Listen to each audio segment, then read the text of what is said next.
Dear aspirants, screen మీద కనిపిస్తున్నటువంటి ఈ క్వశ్చన్ చూడండి. It is a previous year question. A person borrowed some of money for simple interest at a certain rate for 3 years. If he has taken it for 2% higher rate, it would have fetched 720 rupees more.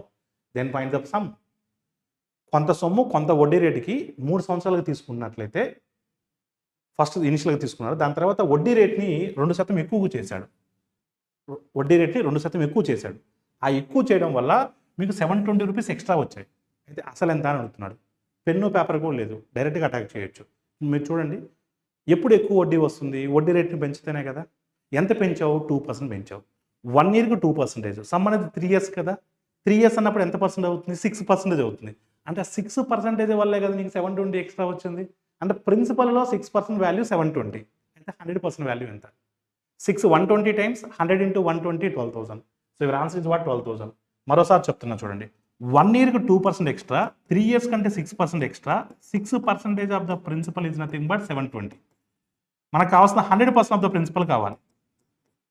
6 ఎన్ని times? 12 times. 100 into 12 అంటే 1200. So your answer is what? 12,000. Option 1 will be the right answer. Thank you all of you.